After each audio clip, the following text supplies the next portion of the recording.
Hey guys, welcome back to my channel and back to a brand new video. I just got out of the shower, which is why my hair is soaking wet, but I had to make this video. It was an emergency. Level 10.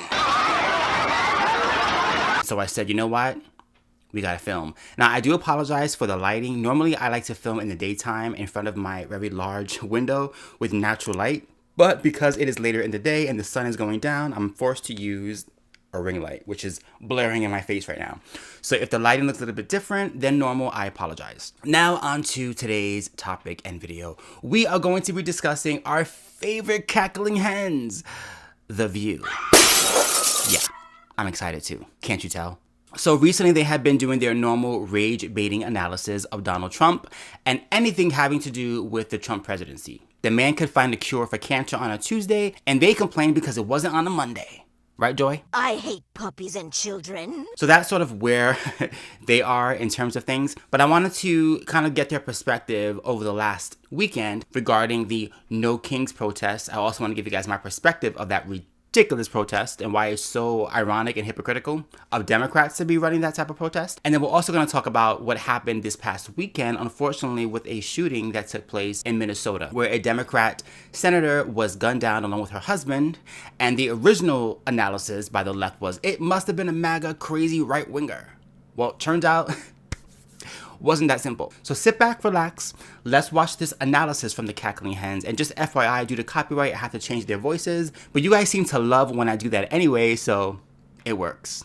To the video. On Saturday, as the military marched across the nation's capital to celebrate the 250th anniversary of the Army, millions of Americans turned out for the No Kings protest across the country.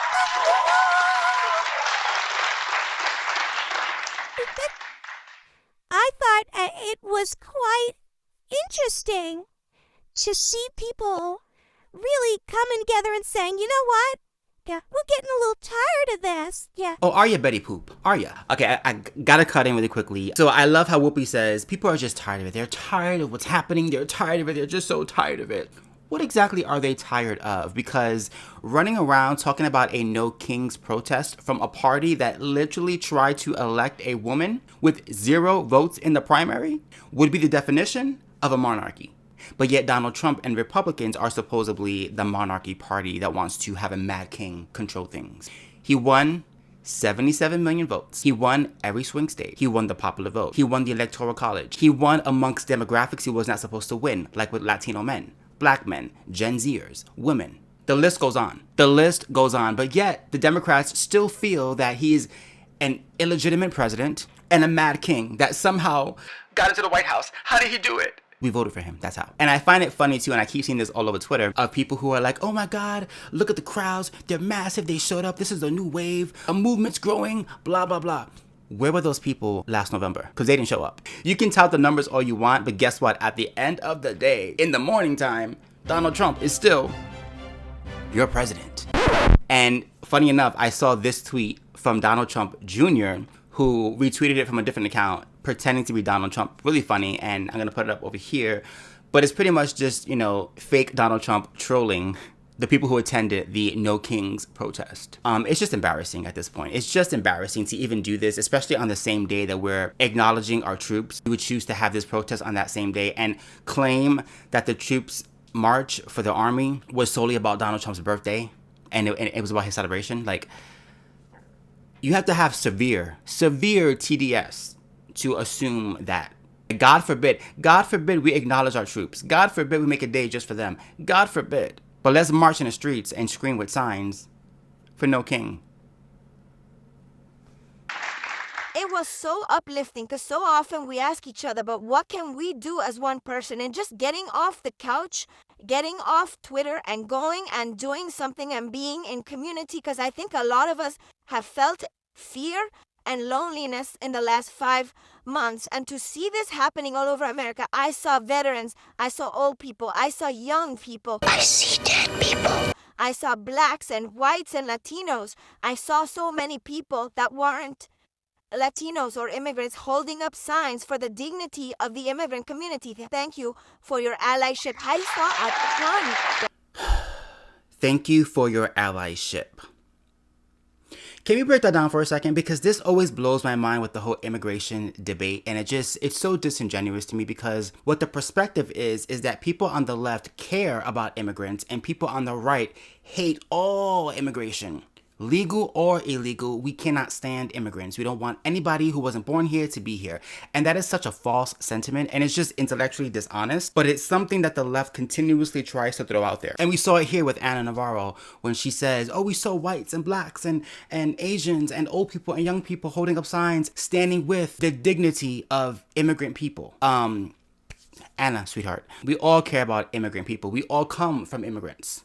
And so this idea that people on the left care about the dignity of immigrants while not talking about the actual conversation in its totality, which is, of course, illegal immigration and open borders, and the fact that people are coming to this country and taking resources from actual Americans, and they're getting to cut in line because they don't have to come here through the legal port of entry. They're just rushing over, and we're just taking them in, and we can't house all of these people. It's a freaking pandemic. We have a fentanyl crisis that's happening because those drugs are coming through the border. We have a housing crisis. We have a food shortage. I mean, we are going through so much right now, and we cannot sustain all of these people coming being unchecked. And so all we're saying is we need checks, we need balances, and we need law and order. We cannot just have open borders. No country can thrive on open borders. But this narrative that we always hear from the left and from the Anna Navarros is, if you disagree with illegal immigration, then you also disagree with all immigrants and you hate immigrant people.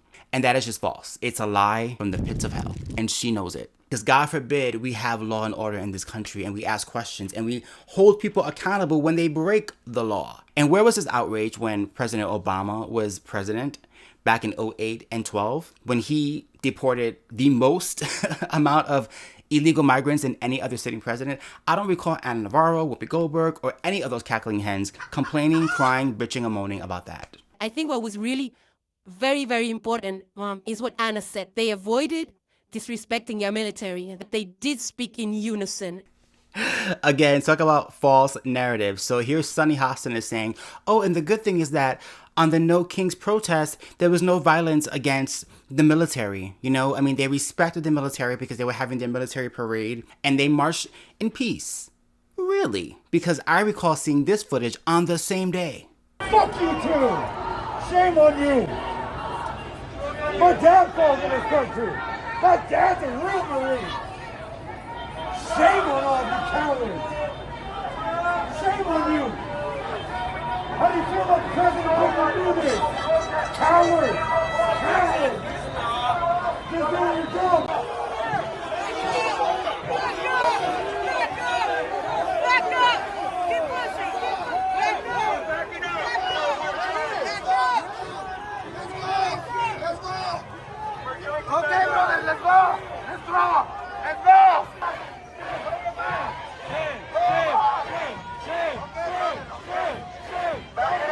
Back it up! If you guys want peaceful, make it peaceful with those two!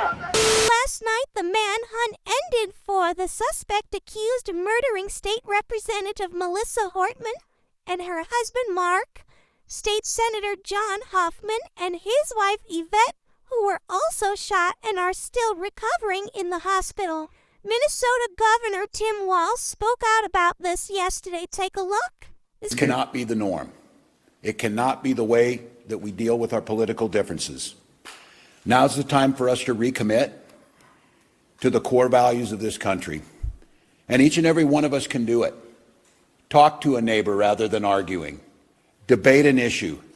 Shake hands. Find common ground. It's not about hatred. It's not about mean tweets. It's not about demeaning someone. It's leading with grace and compassion and vision and compromise and decency.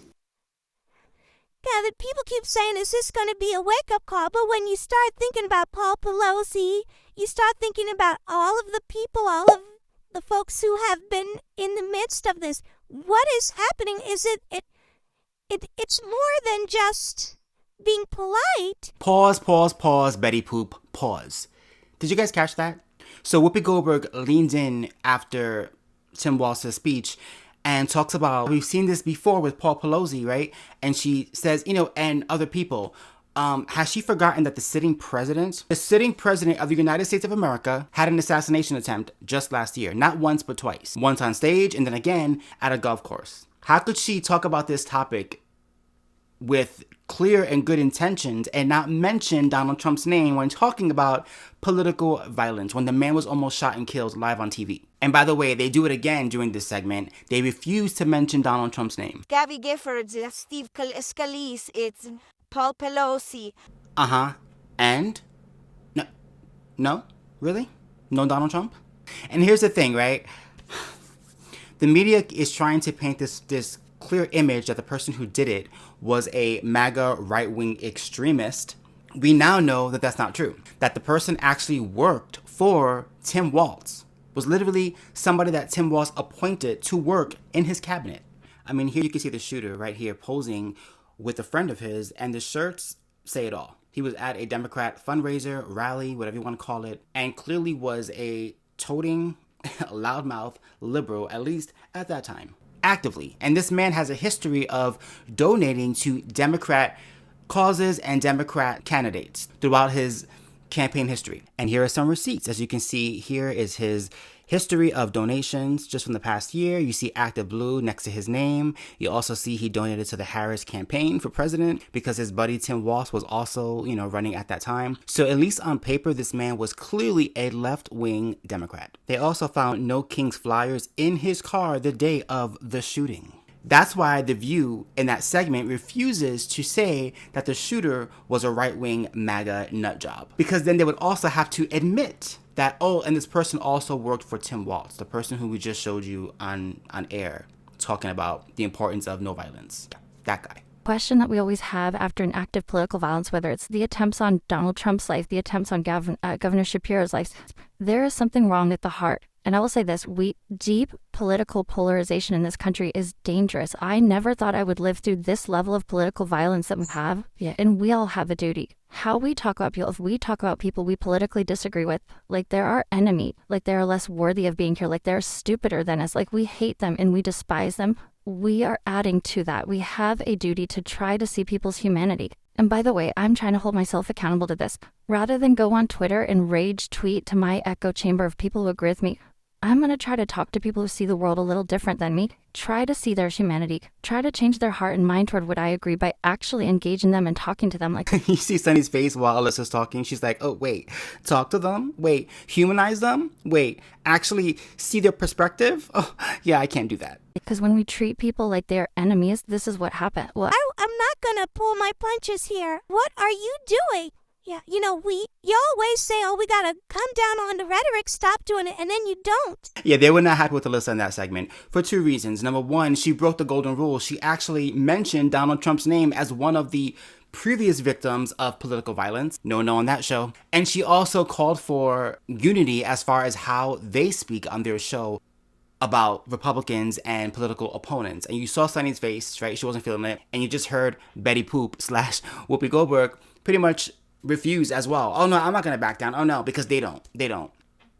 So here we are. So you guys actively contribute to the tension and to the actual tone politically about what's happening. So don't sit there on your high horse and blame MAGA and Republicans and conservatives and Donald Trump when you guys on the left are just as vicious, just as combative, just as violent. I mean, look at what's happening this past week, right? In California, burning down cars, and you have freaking news reporters on TV saying, oh, they're just watching cars burn.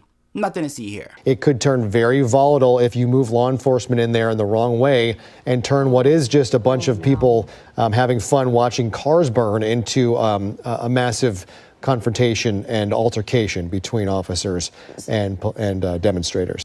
I mean, insanity. But God forbid Donald Trump sneezes. Oh my God, the violence. It's insanity. It's crazy. And I just had to let you guys know what was happening because I know you definitely do not watch that crappy show. So I watch some segments so you don't have to. Let me know in the comments down below what you think of this video, what you think of these topics. Are you in agreement with me or with the cackling hens? I'd love to know your perspective down below. If you enjoy my content, please do not forget to like, comment, and subscribe. Don't forget to hit my notification bell so you know when I post a brand new video. Until next time, peace.